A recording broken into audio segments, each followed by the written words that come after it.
নমস্কার, আমি সমিতা শাস্ত্রী। আজকে আবার এলাম নতুন কোনো তথ্য নিয়ে আপনাদের সঙ্গে আলোচনা করতে, যেটা আপনাদের দৈনন্দিন জীবনে অনেক কাজে দেবে। তো এরমই একটা তথ্য হচ্ছে যে আপনাদের ঘরের সদর দরজার কাছে কখনো কোনো জায়গাটা ফাটা রাখবেন না, মানে ফ্লোরটা যেন ফাটা না থাকে। যদি সেই জায়গায় ফ্লোরটা ফাটা থাকে সেটাকে আপনারা রিপেয়ারিং করে নেন। আর যদি না রিপেয়ারিং করতে পারেন সেই মুহূর্তে, তাহলে ফ্লোর ম্যাট পেতে দিন। কিন্তু ফাটা অংশ ঘরের সদর দরজার কাছে কখনো রাখবেন না। এটা একটা বাস্তু দোষ। আর এই বাস্তু দোষ থাকার ফলে কী হয় জানেন তো? অর্থনৈতিক অনটন, কোনো দিন উন্নতি হয় না, ঘরের সংসারে ঝগড়া ঝামেলা লেগেই থাকে এবং রোগ ভোগে তারা ভীষণভাবে জর্জরিত হয়।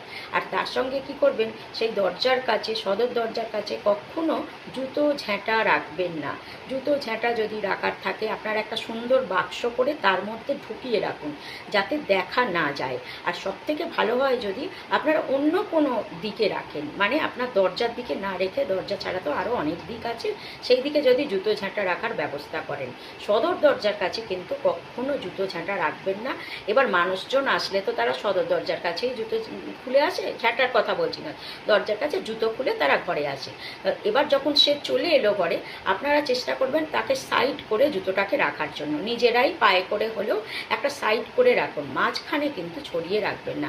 এই সদর দরজা দিয়ে মা স্বয়ং ভগবান সব সময় আসা যাওয়া করেন। এবার কার ঘরে কখন আসবে তো আমরা জানি না, তাই জুতো ঝাঁটা থাকলে সে হয়তো বলা যায় না আপনার ঘরে সেই সময় আসতে চাইছেন, জুতো ঝাঁটা দেখে কিন্তু উনি চলে যাবেন। 24 আওয়ার্সের মধ্যে প্রত্যেকের ঘরে একবার করে মা দর্শন দিয়ে যান। মাই বলুন, মানে সুপ্রিম পাওয়ার, যেটা মাই বলুন, বাবাই বলুন, যে কেউ একটা পজিটিভ পাওয়ার ওইখান দিয়ে বয়ে যায়। তো সেই পাওয়ারটা বাধা প্রাপ্ত হবে যদি আপনার জুতো ঝাঁটা থাকে। তো সেই ক্ষেত্রে আমি বলবো যে আপনারা জুতো ঝাঁটাগুলোকে সাইড করে মাঝখানটা পরিষ্কার রাখুন। আর সবথেকে বড় কথা হচ্ছে, ওখানে জুতো ঝাঁটা একদমই রাখবেন না, ফাটা জায়গা রাখবেন না। সেখানে ফ্লোর ম্যাট পেতে দেন, নয়তো রিপেয়ারিং করে নেন। তো এইটা মেনে চলুন, ভালো থাকুন, সুস্থ থাকুন।